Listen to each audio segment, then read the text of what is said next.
Hello everyone, and welcome. I'm excited to kick off today's session with a focus on how top salespeople turn no into yes calmly. This is all about unlocking the secret to handling any sales objection with confidence and poise. Over the next few minutes, we'll explore proven techniques that help you stay composed and turn those tough moments into opportunities. So, let's dive in and discover how to master this essential skill together. Customers don't reject products by nature. What they're really rejecting is the pressure we put on them. When we push too hard, it can create resistance, making them less likely to say yes. Arguing often backfires because it triggers that resistance even more. And it's important to remember that objections are usually emotional, not purely logical. People's feelings play a big role in their decisions. That's why objections can feel so hard to handle. They're often rooted in emotion, not just facts. Recognizing this helps us approach objections differently, with understanding rather than confrontation. Ultimately, if we can reduce the pressure and address the emotional side of objections, we're much more likely to build trust and move toward a positive outcome. Now let's look at a common scenario. The customer says, "It's too expensive." And what do we tend to do? We jump in with a quick explanation of the value, but that often leads to resistance. That's a key point here. When we focus only on the price or the cost without addressing the underlying concerns, we miss the opportunity to truly connect. This is a very common mistake. We assume that by explaining the value, the customer will see it clearly and agree. However, resistance often persists because we haven't uncovered what really matters to them. Remember, the goal here is to understand their perspective and guide them to see the true value of what we're offering. This step is crucial in moving past price objections and building trust. It's all about shifting from a focus on cost to demonstrating the overall value. All right, let's dive into this key framework. Agree, deepen, reframe. The idea here is simple but powerful. First, we start by agreeing, showing understanding and validating the other person's perspective. No arguing, no pressure. It's about creating a foundation of trust. Then we deepen the conversation. We ask questions, listen actively, and explore their thoughts more thoroughly. This helps us really understand where they're coming from. Finally, we reframe. We shift the conversation towards a more positive or productive perspective without dismissing their feelings. This approach ensures we're guiding the dialogue gently, keeping it respectful and open. This framework is all about moving conversations forward while maintaining connection and trust, which is essential for any effective influence. You're right, price matters. That's a fair concern. I'm glad you mentioned that.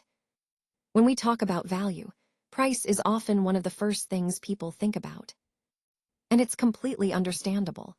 Cost can be a deciding factor in any purchasing decision.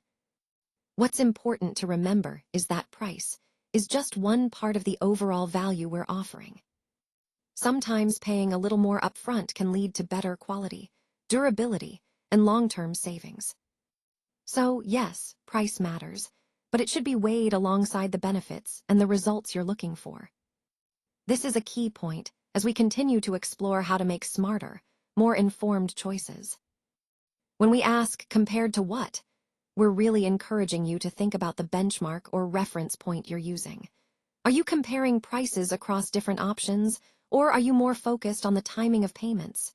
Both are important, but they can lead to very different decisions. Then we want to consider, what worries you most?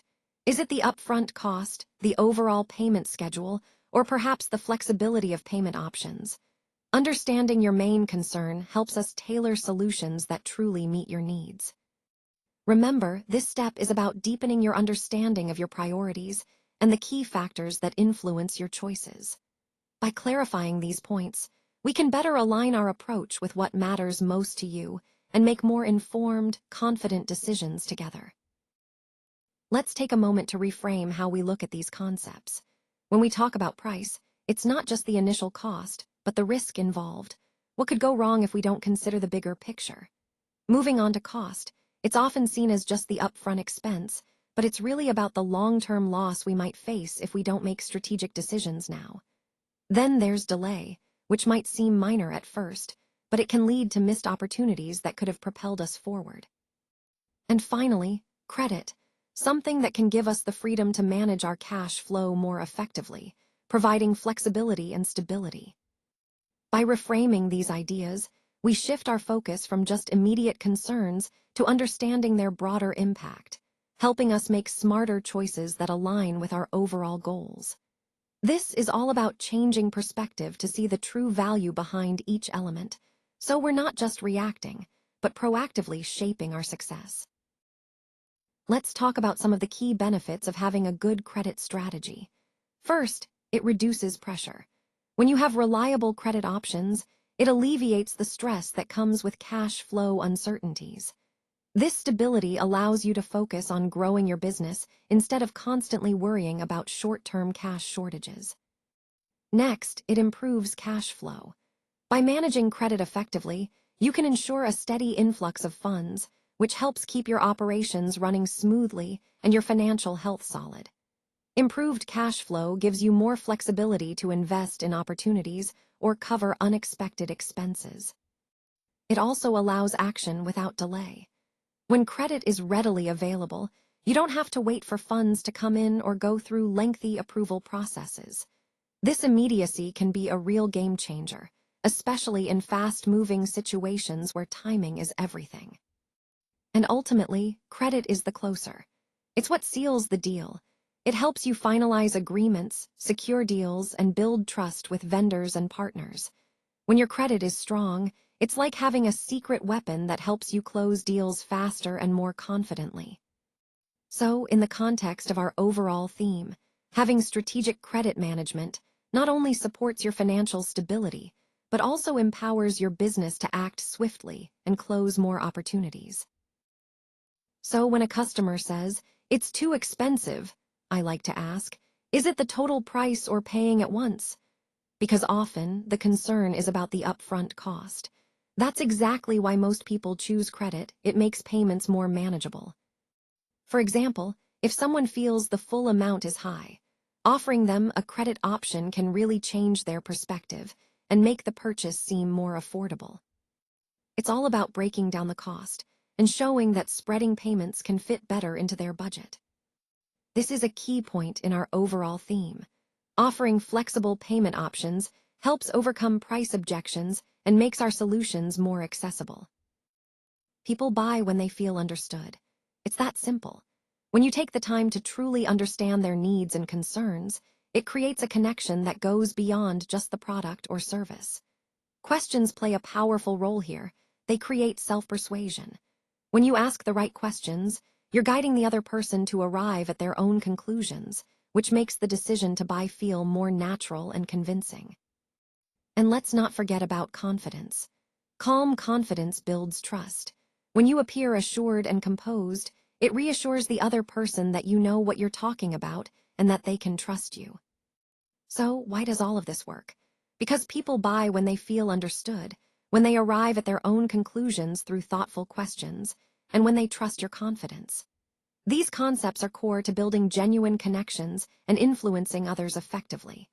They're fundamental to the overall theme of creating meaningful, trust-based relationships in sales and communication. Objections are not rejection. They are actually requests for clarity. When someone raises an objection, it's not a personal attack or a sign of resistance. Instead, it's an opportunity for us to clarify, understand their concerns, and address any misunderstandings. Remember the golden rule here. Treat objections as if they're coming from a place of wanting to understand better, rather than rejecting what we're offering. This shift in perspective can transform how we handle objections, making the conversation more collaborative rather than confrontational. So, the key takeaway is to see objections as a positive part of the dialogue. They help us refine our message and build trust. By approaching objections this way, we create a more open and honest environment, which ultimately leads to better outcomes for everyone involved. Let's talk about some powerful shifts in our approach. First, stop defending. Instead of feeling the need to justify every point, try to listen more openly. Then, start agreeing.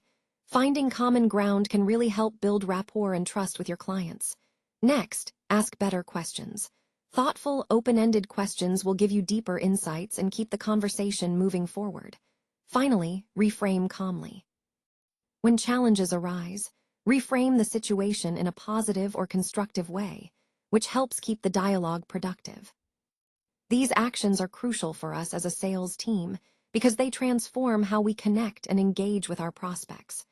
By adopting this mindset, we move from a defensive stance to one of collaboration and understanding. This ultimately leads to stronger relationships and better outcomes. So, let's commit to these steps and make them part of our daily interactions.